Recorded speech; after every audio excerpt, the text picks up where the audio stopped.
I know, for example, I currently, as who I am, do not fit what major media companies want. I don't, and I know that. Do you think then that going through all of those things that you have been through, has that changed or gave more reason to why you started Imperial Wharf? Kind of. I think Imperial Wharf was something I just wanted to do for ages. Like I remember I was about 15 or 16, 17, I'd be sat, in my free period because, I'd be sat, in the end, obviously like I said with school, I almost didn't give a shit, to be honest, in the end. I was just, pointless, Yeah. like whatever happens. I treat it like shit. I was like, fuck it. I'd sit there and watch hashtag. And I remember going like, I always wanted to do that. But I just didn't have the infrastructure around me. And then again, Imperial Wharf was born out of 100% Chelsea. I was very fortunate to then get the infrastructure around me. And obviously we're at university. It was a football university I went to. So I had even more infrastructure around me in terms of going, well, you can make a football club. Like you can just go do this. And I'm going, right, okay. But Imperial Wharf for me was like kind of, I felt I'd achieved what I could achieve at 100% Chelsea. I couldn't push it anymore. Like I said, because mentally it was just too much of a strain. And I just wanted to take a step back and build that. And I'm now, Imperial Wharf for me, yeah, I think, irrespective of whatever content create, I want my fans to be proud of me. They might not like sometimes like the language which is being used. They might not like the way that I go about it. But at the end of the day, I'm there going, well, as much as I'm making you proud, I also need to make myself proud. I want to create things which are me. I don't want to be the same as somebody else, or like I can do the very serious journalism stuff, and I can sit down a camera and make those points. But at some point, I will make a stupid joke or I will laugh at something because that's the way I am. I can't be too serious all the time. Can you imagine me presenting the 10 o'clock news? Absolutely not. But could you imagine me doing something like Russell Howard's Good News? Absolutely yes. That's kind of how it is. It's kind of the middle ground. What sort of manager is Mr. Beneventi? Are you a arm round the shoulder type, or ice cold Fabio Capello banning ketchup in the kitchen? Oh, I'm definitely not a Fabio Capello. That is mental, by the way, what he did with that. That's nuts. That is it. Unfortunately, in the first year Imperial Wharf, because it was an absolute... Because the thing is, right, I always wanted to do a football club, but obviously I had the infrastructure and I had a few mates who wanted to do it with me. But it was kind of very much sort of like let's just do it for a laugh and a bit of a mess around at first. But it was always, we wanted to do it seriously, but unfortunately the mentality was there. That's when you come up against, AFTV and established brands where they've got ridiculously good players. We're sat there going, right, this might be a bit more difficult. So we're literally looking at it, and there'd be times where I'd have guys that are playing for us who obviously were like really good footballers. And I'm not a coach. I'm that's not kind of how I am. That's why I've got like to Steve and Nico there, who are probably. Nico's a Muay Thai champion in Thailand. Like I think he was like the first white guy to actually win the belt and fight in front of the king of Thailand. The first year was very much like a kid's football coach. It's like, okay guys, we're only 3-0 down. There are some positives in that though. But inside I was absolutely seething and wanted to sit there and go, for fuck's sake, let's do this. This year, fortunately, like I don't look at last year as year one because of COVID and because of how unbalanced everything was, because it was a constant chopping and changing. This for me is year one, and we've developed, and we have a relatively solid foundation now. We've got a great core of players, great group of lads there, I can be more of myself now. I can be more of a, why are you not doing this? Why are you being a dickhead? I can do that now because I'm now looking at going, we are one of the better teams in our division. I feel we are one of the better teams on YouTube now. We just need to go and prove it by beating a couple of established YouTube teams, and I think we will. I think we can do it.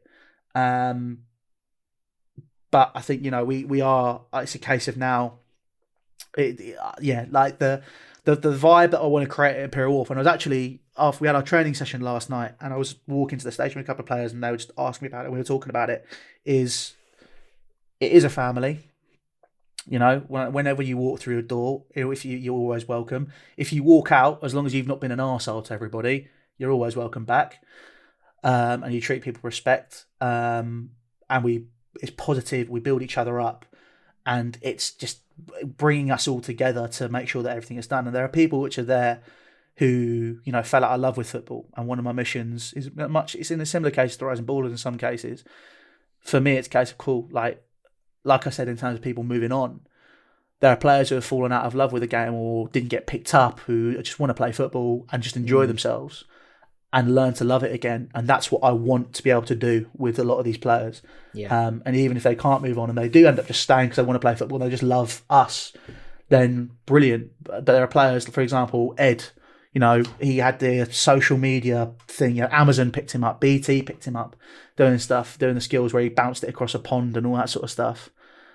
Ed's a player who, you know, is far too good for us.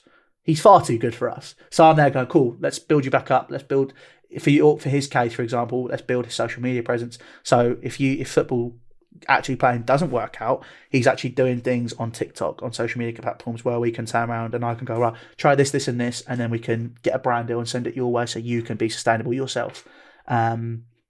Same with other players, you know, guys, we got Jay Jones, you know, played for Jerome Daly, Umbro athlete, you know, he played step 6 non-league and he's fallen out of love with the game, so he's walked away from that and he's just playing for us. And he has been so important over the past few months because very much, like I said, you know, this is my second year of running a football club. Like, it's mental. Like, I'm 23 and I own a football club. Like, that's nuts. And it's like he's very much been someone I can turn around and go, right, Jay, what am I doing this right? Is this something we should do better? How should we handle this? He's been so important in it. Josh Farokan, club captain, he's 21 going 40 in some cases. he's I think he is actually the youngest player in the squad and he's the club captain. He's fantastic. Max, Bilal, every single, you know, I'm naming names here. I should, but every single person involved. Jack Devonport, bless him, as well as another guy. He might not play as often. He's got really bad knees. He might not play, but he turns around to me every week and goes, right, if I'm not playing, is there anything you need me to do? Is there anything? It's everyone just picks each other up and we all just drive each other forward. And it's. Yes, part of it is something which mentally, what we were talking about previously, is part of that is me saying this is my vision for this club. And other parts of it as well as the other people which have been brought their own elements to it. And like I said, you know, my family very proudly is not pedigree.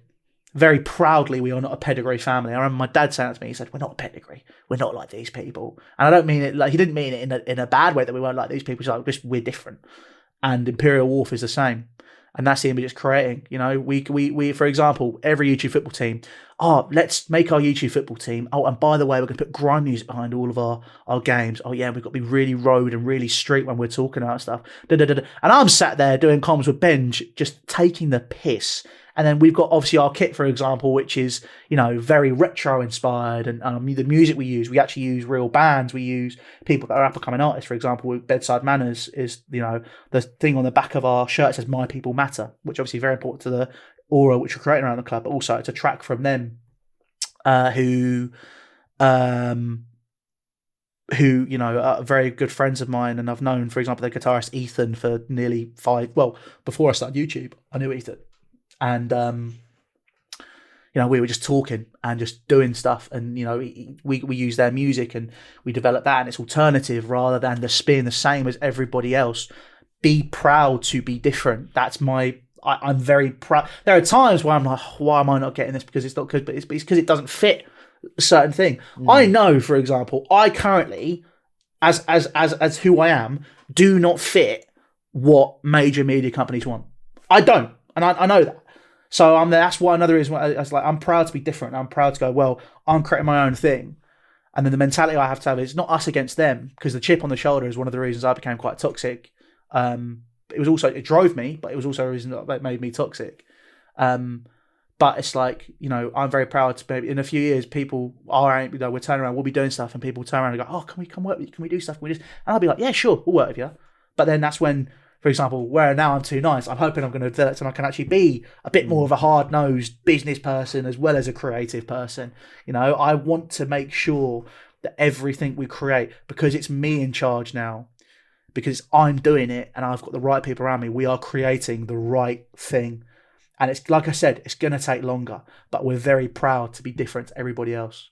YouTube teams can get they can get a bit of stick, I think, from the traditionalists, I guess you'd say. Yeah. But is that something that has ever concerned you, or I mean, you've sort of grown up with it? Have you been able to like fully embrace it? Oh, people have always turned around to me and said, what you're doing is stupid. So I've kind of just taken it and embraced it. Already, we've had people turn around when they score a worldie against us and go, put that in your fucking video, all this sort of stuff.